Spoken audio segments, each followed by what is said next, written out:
France ದೇಶದೊಳಗಡೆ gene Dominic Bobby ಅಂತ ಒಬ್ಬ ವ್ಯಕ್ತಿ, ಎಲ್ ಅಂತ ಒಂದು ಪತ್ರಿಕೆಯ ಸಂಪಾದಕರು, ಎಡಿಟರ್, ಮೇನ್ ಎಡಿಟರ್, ಬಹಳ ಯಶಸ್ವಿ ವ್ಯಕ್ತಿ. ಶ್ರೀಮಂತಿಕೆಗೆ, ಪ್ರಸಿದ್ಧಿಗೆ, ಸೌಲಭ್ಯಗಳಿಗೆ, ಸಂತೋಷಕ್ಕೆ ಕೊರತೆನೇ ಇರಲಿಲ್ಲ ಅವರಿಗೆ. ಅಷ್ಟು ಯಶಸ್ಸಿನ ತುತ್ತ ತುದಿಯಲ್ಲಿ ಇದ್ದ ವ್ಯಕ್ತಿ ಜೀನ್ ಡೊಮಿನಿಕ್ ಬಾಬಿ. ಅವ್ರಿಗೆ ಒಮ್ಮೆ ಪಾರ್ಶ್ವವಾಯು ಆಗುತ್ತೆ, ಲಕ್ವ ಹೊಡೀತದೆ. ಅವ್ರನ್ನ ಕರ್ಕೊಂಡು ಹೋಗಿ ಆಸ್ಪತ್ರೆ ಒಳಗಡೆ ಅಡ್ಮಿಟ್ ಮಾಡ್ತಾರೆ. ಒಂದು 2-3 ದಿನ ಎಲ್ಲ ಟೆಸ್ಟ್ಸ್ ಆದ್ಮೇಲೆ ಡಾಕ್ಟರ್ ಬಂದು ಹೇಳ್ತಾರೆ, ತುಂಬಾ ಕಷ್ಟ ಇದೆ. ಯಾಕೆಂದ್ರೆ ಪಾರ್ಶ್ವವಾಯು ಆಗಿರೋದ್ರಿಂದ ಅವ್ರ ದೇಹ ಪೂರ್ಣ ನಿಸ್ತೇಜ ಆಗಿದೆ, ಶರೀರದ ಯಾವ ಭಾಗನೂ ಕೂಡ ಮೂಮೆಂಟ್ ಮಾಡ್ತಾ ಇಲ್ಲ. ಸುಮ್ಮನೆ ಕಲ್ಪನೆ ಮಾಡಿಕೊಳ್ಳಿ, ಯಶಸ್ಸಿನ ಅತ್ಯಂತ ತುತ್ತ ತುದಿಯಲ್ಲಿರುವ ವ್ಯಕ್ತಿ ಏಕಾಏಕಿ ಹೀಗೆ ಹಾಸಿಗೆ ಮೇಲೆ ಬಿದ್ದರೆ ಅವನ ಮನಸ್ಥಿತಿ ಹೇಗಾಗಬೇಡ? ನೀವೇ ಕ್ಲಾಸಲ್ಲಿ ಫಸ್ಟ್ ರ್ಯಾಂಕಲ್ಲಿ ಇದ್ದವರು ನೆಕ್ಸ್ಟ್ ಟೆಸ್ಟಲ್ಲಿ 4 ಮಾರ್ಕ್ಸ್ ಕಡಿಮೆ ಬಿದ್ದರೆ 3 ದಿನ ಊಟ ಮಾಡಲ್ಲ. ಬಹುತೇಕ ಊಟ ಮಾಡ್ತೀರಾ, ಬೇರೆ ಕೆಲಸ ಮಾಡಲ್ಲ. ಯಾರೂ ಊಟ ಬಿಡೋಲ್ಲ. ಈಗ ಊಟ ಬಿಡೋ ಕಾಲ ಹೋಯಿತು. ಶಾಲೆ ಬೇಕಾದ್ರೆ ಬಿಡ್ತಾರೆ, ಊಟ ಬಿಡಲ್ಲ. ಊಟ ಬಿಟ್ಟರೆ ಏನಿದೆ ಜೀವನದಲ್ಲಿ? ಊಟ ಮಾಡ್ತಾ ಇರಬೇಕು, ಹಾಕ್ತಾ ಇರಬೇಕು. ಊಟದಿಂದ ಏನಾಗೋದಿದೆ ಅಲ್ವಾ? ನಾವು ಹುಟ್ಟಿರೋದೇ ಹಂಗೆ ವಿಚಾರ ಮಾಡಬಾರ್ದು. ನಾವು ಜೀವಂತ ಇರೋದಕ್ಕೆ ಬೇಕಾದ್ರೆ ಸಾಕು ಊಟ. ನೀವೆಲ್ಲ ತುಂಬಾ ಅದೃಷ್ಟವಂತರು, ಎಷ್ಟು ಒಳ್ಳೆ ಊಟ ಮಾಡ್ತಾ ಇದ್ದೀರಿ. ಇನ್ನು ಎಷ್ಟೋ ಜನಕ್ಕೆ ಊಟನೇ ಇಲ್ಲ.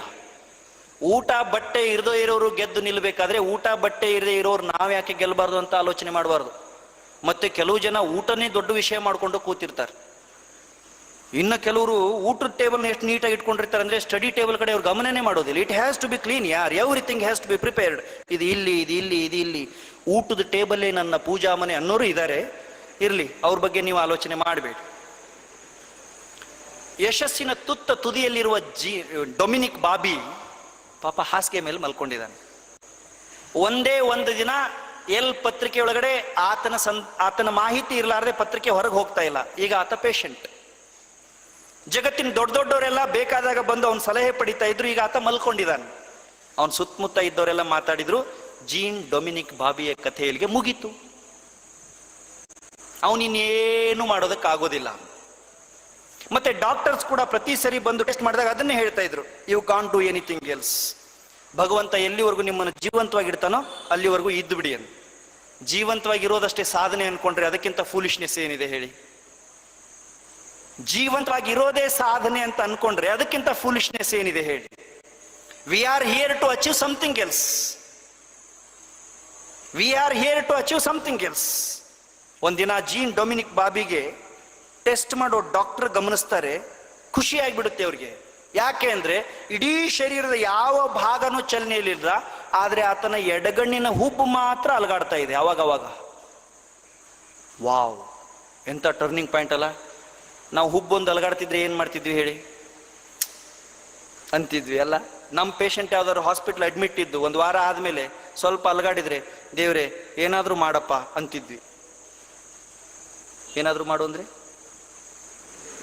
ನಾವು ದೇವರಿಗೆ ಹಾಗೆ ತಾನೇ ಬೇಡಿಕೊಳ್ಳೋದು. ನಮ್ಮ ಅಜ್ಜನೋ ಅಜ್ಜಿನೋ 1-2 ತಿಂಗಳು ಆಸ್ಪತ್ರೆಯಲ್ಲಿ ಇದ್ರೆ ನಾವು ದೇವರಿಗೆ ಏನ್ ಬೇಡ್ಕೊಳ್ತೇವೆ? ನಮ್ಮ ಅಜ್ಜಿಗೆ ತುಂಬಾ ತೊಂದರೆ ಕೊಡಬೇಡ ದೇವರೇ, ಬೇಗ ಬೇಗ ವಾಸಿ ಮಾಡು ಅಂತೇವ. ನಮ್ಮ ಅಜ್ಜಿಗೆ ತೊಂದರೆ ಕೊಡಬೇಡ, ಬೇಗ ಬೇಗ ಹುಷಾರು ಮಾಡು ಅನ್ನೋದಿಲ್ಲ. ಆತನ ಎಡಗಣ್ಣಿನ ಹುಬ್ಬು ಅಲಗಾಡೋದನ್ನ ಗಮನಿಸಿದ ಡಾಕ್ಟರ್ ಅವನಿಗೆ ಒಂದು ಹೊಸ ಸಂವಹನ ಕೌಶಲ್ಯವನ್ನ ಹೇಳಿಕೊಡ್ತಾರೆ. ಎಡಗಣ್ಣಿನ ಹುಬ್ಬನ್ನ ಅಲಗಾಡಿಸಿ ಮಾತನಾಡೋದು ಹೇಗೆ? ಎಂಥ ಸಾಧನೆ ರೀ ಇದು. ಅದನ್ನ ಅಂದ್ರೆ ಇಡೀ ಶರೀರ ನಿಸ್ತೇಜ ಆಗಿರುತ್ತಲ್ಲ, ಅದನ್ನ ಲಾಕ್ಡ್ ಇನ್ ಸಿಂಡ್ರೋಮ್ ಅಂತ ಕರೀತಾರೆ. ಎಡಗಣ್ಣಿನ ಹುಬ್ಬನ್ನ ಮಾತ್ರ ಅಲಗಾಡಿಸಿ ಕಮ್ಯುನಿಕೇಟ್ ಮಾಡೋದಕ್ಕೆ ಸೈಲೆಂಟ್ ಆಲ್ಫಾಬೆಟ್ ಅಂತ ಕರೀತಾರೆ. ಶಾಶ್ವತವಾಗಿ ಬೆಡ್ಡಲ್ಲಿ ಮಲ್ಕೊಂಡಿರೋ ಪೇಷಂಟ್ಗೆ ಸೈಲೆಂಟ್ ಆಲ್ಫಾಬೆಟ್ ಮೂಲಕ ಕಮ್ಯುನಿಕೇಟ್ ಮಾಡೋದು ಹೇಗೆ ಅಂತ ಕಲಿಸ್ತಾರೆ.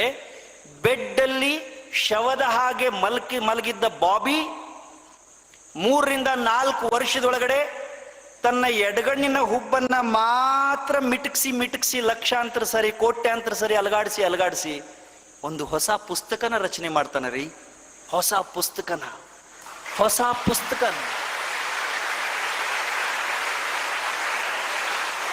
This is called history. Vivekananda ಹೇಳ್ತಾರೆ, the history of the world is the history of few men, those who believe themselves. ಯಾರಿಗೆ ತಮ್ಮಲ್ಲಿ ವಿಶ್ವಾಸ ಇರುತ್ತೋ ಅವರ ಜೀವನ ಮಾತ್ರ ಚರಿತ್ರೆ ಆಗುತ್ತೆ. ಇನ್ನೊಬ್ಬ ವ್ಯಕ್ತಿಯ ಕತೆ ಹೇಳ್ಬೇಕು ನಿಮ್ಗೆ ನಾನು. ಪೌಲ್ ಅಲೆಕ್ಸಾಂಡರ್ ಕೇಳಿದ್ರೆ ಹೆಸರು ಈ ತರದ್ದು? ಪೌಲ್ ಅಲೆಕ್ಸಾಂಡರ್ ಹೆಸರು ಗೊತ್ತಾ?